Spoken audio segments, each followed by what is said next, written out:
jumpa lagi dengan saya Dr. Sali yang akan menyampaikan informasi kesehatan di rumah. Kali ini saya akan bercerita tentang carpal tunnel syndrome.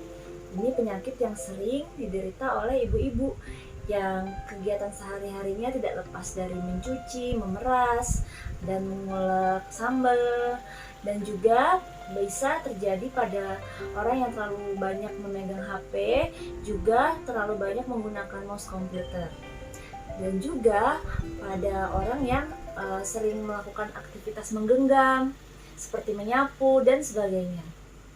Carpal tunnel syndrome ini disebabkan karena terjepitnya saraf yang ada di antara jari jempol dan jari telunjuk, sehingga menyebabkan saraf tersebut meradang, membengkak, sehingga menyebabkan jari-jari yang lain itu kaku dan kadang-kadang juga timbul kesemutan.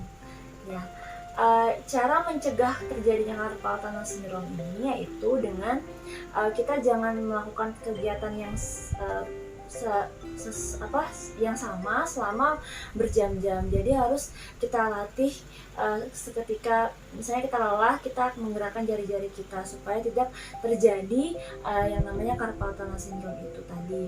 Kemudian kita bisa mengganti mouse yang ada di komputer kita supaya mouse-nya itu sesuai dengan jari-jari kita dan supaya nyaman digunakan, jadi tidak terjadi kaku pada jari-jari kita.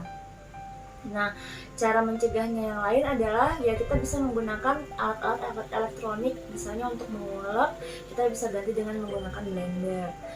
Nah, ada banyak cara mengobati carpal tunnel syndrome ini, ayah bunda, dan bisa dengan dari mulai dengan cara yang non operasi sampai dengan cara operasi. Nah, saya akan menyampaikan bagaimana caranya supaya sebelum kita harus dioperasi kita bisa mengatasinya terlebih dahulu.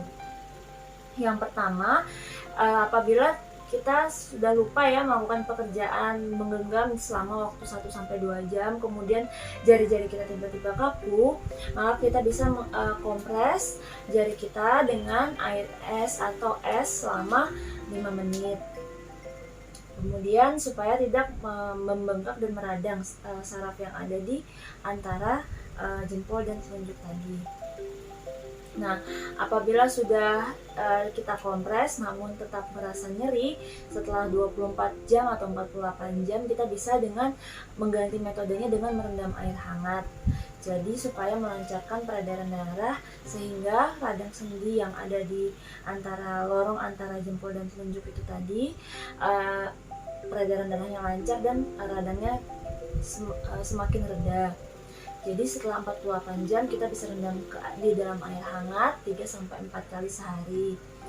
Apabila cara itu tadi juga tidak berhasil, maka kita bisa gunakan namanya penyangga tangan atau sarung tangan tanpa jari. Jadi itu namanya penyangga tangan untuk meredakan carpal tunnel syndrome ini.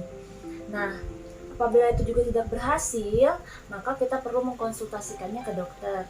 Apakah bisa dengan menggunakan obat-obat anti nyeri atau perlu dibawa konsultasi ke spesialis yang lebih ahli. Demikian, semoga